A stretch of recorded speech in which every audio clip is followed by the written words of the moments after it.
Welcome to சுடுதண்ணி. இன்றைக்கி நம்ம வீடியோவில் இந்த சீசனுக்கு ஏற்ற மாதிரி ப்ளம் கேக் ரெசிபி தான் பார்க்க போகிறோம். இதை ஆல்கோஹால் இல்லாமல் நான் கடாயிலே பண்ணியிருக்கேன். வீடியோவை ஸ்கிப் பண்ணாமல் கடைசி வரைக்கும் பாருங்கள். ஸோ நீங்களுமே இந்த ஸ்பாஞ்சியான கேக்கை பண்ணலாம்.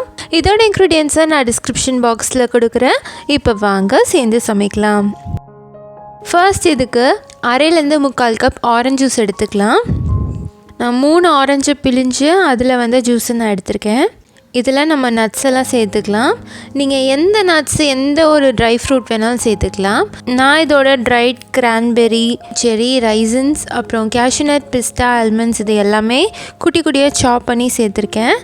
நீங்கள் ரைசின்ஸ் மட்டும் சாப் பண்ணாமல் அப்படியே முழுசாக சேர்த்துக்கலாம். இதெல்லாம் சாப் பண்ணி சேர்த்துக்கோங்க. சேர்த்துட்டு இதை நல்லா மிக்ஸ் பண்ணிக்கலாம். இதை ஒரு 1 hour நம்ம ஊற வச்சு எடுத்துக்கலாம். இது இருக்கட்டும். அடுத்த அந்த டைமில் நம்ம கேரமலைஸ்டு சுகர் சிரப் பண்ணிடலாம். ஒரு பேனில் 1/2 கப் சர்க்கரை சேர்த்துக்கோங்க.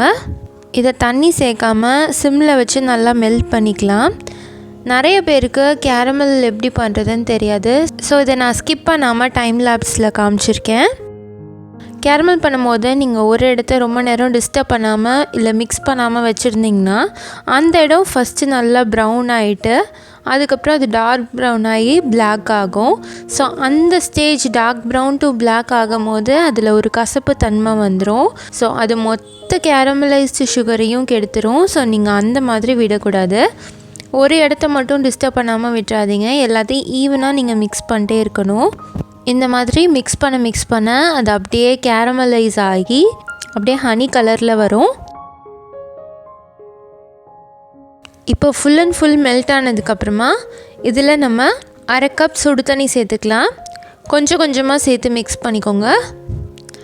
ஃபஸ்ட்டு சேர்க்கும் போது இது திருப்பி கெட்டி ஆகும். ஆனால் அந்த சூட்லேயே நல்லா கரைஞ்சிரும். ஸோ கொஞ்சம் கொஞ்சமாக சேர்த்துட்டு மிக்ஸ் பண்ணிட்டே இருங்க. அடுப்பை லோ ஃப்ளேம்லேயே வச்சுக்கலாம்.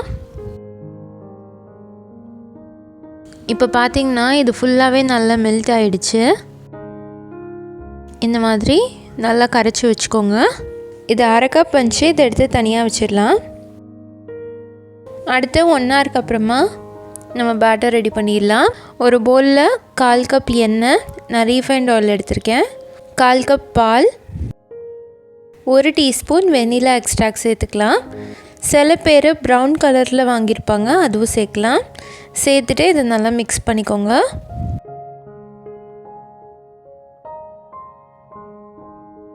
மிக்ஸ் ஆனதுக்கப்புறமா இதில் ஒரு ஜல்லடை வச்சு இதில் 1 cup maida, 1 teaspoon baking powder, 1/2 teaspoon baking soda, 1 pinch உப்பு, 1/4 டீஸ்பூன் பட்டை பொடி சேர்த்துக்கலாம்.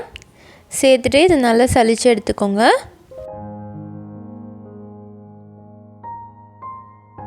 சலிச்சதுக்கப்புறமா இதை நல்லா மிக்ஸ் பண்ணிடலாம். இதுக்கு ரொம்ப பதம் எதுவும் கிடையாது. ஸோ பண்ணுறது ரொம்பவே ஈஸியாக இருக்கும்.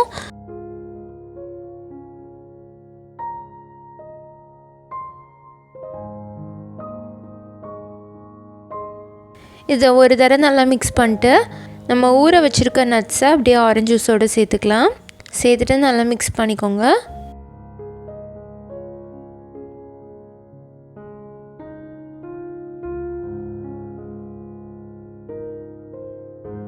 இதை நல்லா மிக்ஸ் பண்ணதுக்கப்புறமா ஓரளவு ஒன்று போல் வந்திருக்கும். ஆனால் கொஞ்சம் திக்காக இருக்கும். இப்போ இது கூட கேரமலைஸ் பண்ண சுகர் சிரப்பை நம்ம சேர்த்துடலாம். சேர்த்துட்டு அதையும் நல்லா மிக்ஸ் பண்ணிக்கலாம்.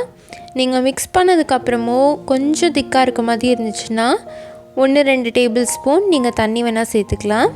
நல்லா மிக்ஸ் பண்ணிக்கோங்க. நீங்கள் ஆரஞ்சு ஜூஸ் கொஞ்சம் மிச்சம் வச்சுருந்தா கூட அதை சேர்த்து கன்சிஸ்டன்சியை அட்ஜஸ்ட் பண்ணிக்கலாம்.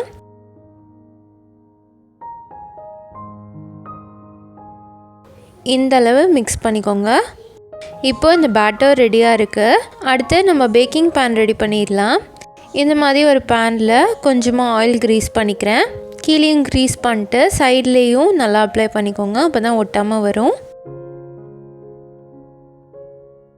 நீங்கள் பட்டர் இருந்தால் கூட பட்டர் யூஸ் பண்ணிக்கலாம். நான் ஆயில் தான் யூஸ் பண்ணியிருக்கேன். இந்த மாதிரி பண்ணதுக்கப்புறமா இதில் பட்டர் பேப்பர் இல்லாட்டி பார்ச்மெண்ட் பேப்பர் ஏதாவது யூஸ் பண்ணி இந்த மாதிரி கவர் பண்ணிக்கோங்க. ஸோ இது உங்களுக்கு பேக் பண்ணுறதுக்கு ரொம்ப ஈஸியாக இருக்கும். பின்னாடி கேக் எடுக்கும் போது உடையாமல் வரும். நம்ம செஞ்சு வச்சுருக்க பேட்டரை இதில் சேர்த்துடலாம். இது 3/4 டின்னை தாண்டக்கூடாது, அவ்வளோதான் ஊற்றணும். ஏன்னா இது கொஞ்சம் ரைஸ் ஆகும். ஸோ ரைஸ் ஆகும்போது பொங்கி வெளியே வரும்.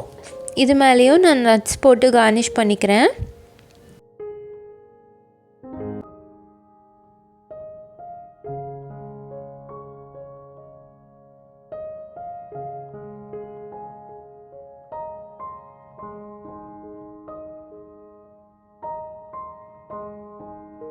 இப்போது பாருங்கள், இது ரெடி ஆகிடுச்சு. அடுத்து நான் கடாயை 10 நிமிஷம் ஹை ஃப்ளேமில் ப்ரீ ஹீட் பண்ணி வச்சுருக்கேன். இதை ஓப்பன் பண்ணி ஒரு ஸ்டாண்ட் போட்டுட்டு நம்ம பேட்டரை உள்ளே சேர்த்துடலாம். சேர்த்துட்டு இதை கவர் பண்ணி ஒரு 40 மினிட்ஸ் ஸ்லோ ஃப்ளேமில் வச்சு பேக் பண்ணிக்கோங்க. இருக்கட்டும்.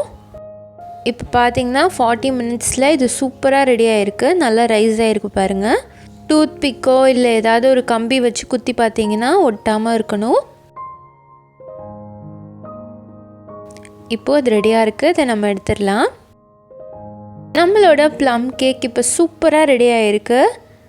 செம்ம சாஃப்டான கேக்காக வந்திருக்கு. அதுவும் நம்ம ஆரஞ்சு ஜூஸில் பண்ணியிருக்கனால ஒரு லைட் ப்ரௌனாக வந்திருக்கு. பார்க்கவே ரொம்ப டெம்டிங்காக, ரொம்ப ஸ்பாஞ்சியாக இருக்குது. ஸோ இந்த மாதிரி ஒரு சூப்பரான கேக் நீங்களும் வீட்டில் ஈஸியாக பண்ணலாம். ஸோ இந்த ஃபெஸ்டிவல் சீசனுக்கு இது ஒரு சூப்பரான ரெசிபியாக இருக்கும். நீங்களும் இதே மாதிரி செஞ்சு எப்படி இருந்துச்சுன்னு சொல்லி கமெண்ட்டில் சொல்லுங்கள்.